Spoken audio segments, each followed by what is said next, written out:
Assalamualaikum warahmatullahi wabarakatuh.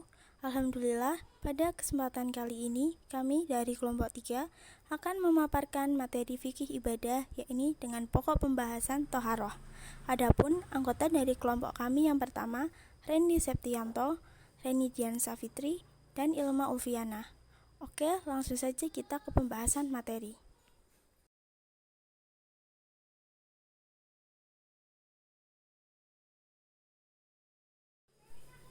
Allah itu bersih dan suci. Untuk menemuinya, manusia harus terlebih dahulu bersuci atau disucikan.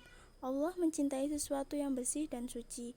Dalam hukum Islam, bersuci dan segala seluk-beluknya adalah termasuk bagian ilmu dan amalan yang penting, terutama karena diantaranya syarat-syarat sholat telah ditetapkan bahwa seorang yang melaksanakan sholat wajib suci dari hadas dan suci pula badan, pakaian, dan tempatnya dari najis.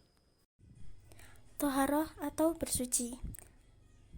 Apakah itu toharoh? Dari segi bahasa, toharoh berarti bersih dan suci dari segala yang kotor, baik yang bersifat hissi atau dapat diindra atau yang bersifat manawi atau abstrak. Sedangkan menurut syara, taharah adalah menghilangkan hadas dan najis. Taharah juga seringkali diartikan bersuci. Ada dua hal menjadi objek toharoh, yaitu hadas, baik hadas kecil maupun besar dan najis. Dari sini kita pun mengenal istilah bersuci dari hadas dan bersuci dari najis. Yang bisa mensucikan kita dari hadas dan najis salah satunya yaitu air. Ditinjau dari segi hukumnya, air dapat dibagi menjadi 6 bagian. Yang pertama, air suci dan mensucikan, yaitu air mutlak, artinya air yang masih murni dapat digunakan untuk bersuci dengan tidak makruh. Air mutlak ialah air yang menurut sifat asalnya seperti air turun dari langit atau keluar dari bumi. Contohnya yaitu air hujan, air sumur, air laut, air sungai, air salju, air telaga, dan embun.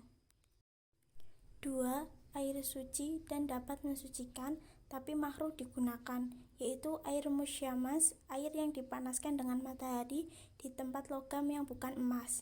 Ketiga, air suci tetapi tidak dapat mensucikan, seperti air mustakmal, air yang telah digunakan untuk bersuci, untuk menghilangkan hadas atau najis walaupun tidak berubah warna, bau, atau rasanya.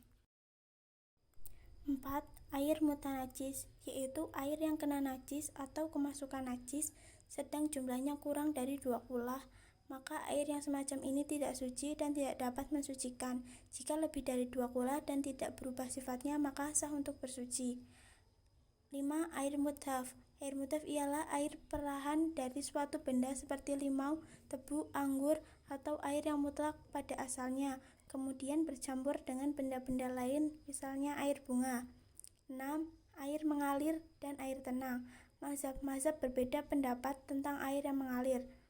Mazhab Syafi'i tidak membedakan antara air yang mengalir dan air tenang yang memancar atau tidak, tetapi ditetapkan berdasarkan banyak dan sedikitnya air. Macam-macam najis. Najis adalah suatu benda yang kotor menurut syara, misalnya 1. Bangkai kecuali manusia, ikan, dan belalang. 2. Darah. 3. Nanah. 4. Segala sesuatu yang keluar dari kubul dan dubur. 5. Anjing dan babi. 6. Minuman keras seperti arak dan sebagainya. 7. Bagian anggota badan binatang yang terpisah karena dipotong dan sebagainya selagi masih hidup. Pembagian najis. Najis dibagi menjadi 3 bagian, yaitu najis mughaladoh atau berat, ialah najis anjing dan babi serta seluruh keturunannya. Najis mukhafafah atau ringan ialah air kencing bayi laki-laki yang berumur 2 tahun dan belum pernah makan sesuatu kecuali air susu ibunya. Najis mutawasitoh atau sedang ialah semua najis selain najis mughaladoh dan najis mukhafafah, seperti segala sesuatu yang keluar dari kubul dan dubur manusia dan binatang kecuali air mani, benda cair yang memabukkan, susu hewan yang tidak halal dimakan, nanah, darah, bangkai, termasuk juga tulang dan bulunya kecuali bangkai manusia, ikan, dan belalang.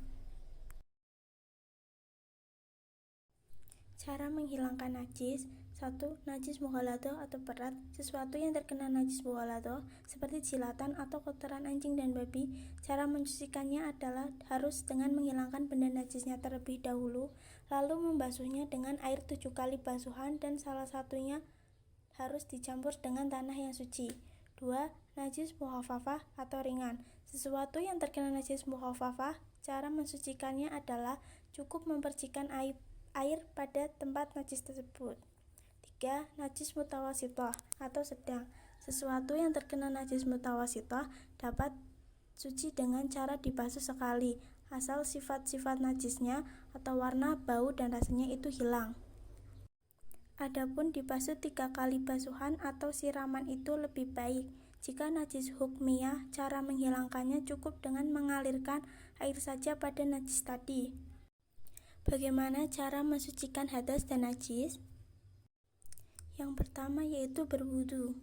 Wudu menurut bahasa artinya bersih dan indah, sedang menurut syara artinya membersihkan anggota wudu untuk menghilangkan hadas kecil. Orang yang hendak melaksanakan sholat wajib lebih dahulu berwudu, karena wudu adalah menjadi syarat sahnya sholat.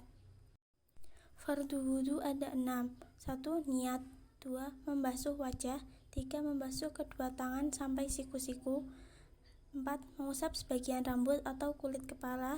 5. Membasuh kedua kaki sampai mata kaki. 6. Tertib atau berurutan. Hal-hal yang membatalkan wudu ada 4 macam, yaitu keluar sesuatu dari kubul dan dubur, misalnya buang air kecil atau besar, atau keluar angin dan sebagainya. Hilang akal sebab gila, pingsan, mabuk, dan tidur nyenyak. Persentuhan antara kulit laki-laki dan perempuan yang sama-sama dewasa. Keduanya bukan muhrim dengan tidak ada penghalang antara kedua kulit tersebut, atau muhrim artinya keluarga yang tidak boleh dinikahi.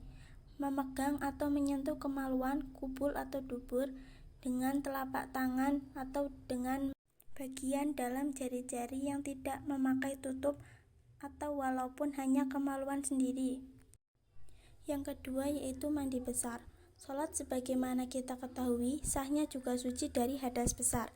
Cara menghilangkan hadas besar dengan mandi wajib, yaitu membasuh seluruh tubuh mulai dari puncak kepala hingga ujung kaki. 1. Hal-hal yang mewajibkan mandi. Bertemunya dua khitan atau bersetubuh, baik keluar sperma ataupun tidak, baik dengan sadar ataupun tidak. 2. Keluar mani, baik keluarnya karena mimpi atau sebab lain, baik sengaja atau tidak, dengan perbuatan sendiri atau tidak. Mati, dan matinya itu bukan mati syahid atau bayi yang mati karena keguguran dan tubuhnya belum terbentuk. Selesai nifas atau bersalin setelah berhentinya darah yang keluar dari rahim sesudah melahirkan. Wiladah setelah melahirkan, dan selesai haid. Yang ketiga yaitu tayamum. Tayamum ialah mengusap muka dan kedua belah tangan dengan debu yang suci. Pada suatu ketika tayamum itu dapat menggantikan wudu dan mandi dengan syarat-syarat tertentu. Sebab-sebab tayamum. Penyebab diperbolehkannya tayamum adalah karena tidak adanya air yang memenuhi syarat kesucian dan telah berusaha mencarinya tetapi tidak mendapatkan. Berhalangan menggunakan air atau adanya air diperlukan untuk yang lebih penting. Sekian dari kelompok kami, kurang lebihnya mohon dimaafkan. Wassalamualaikum warahmatullahi wabarakatuh.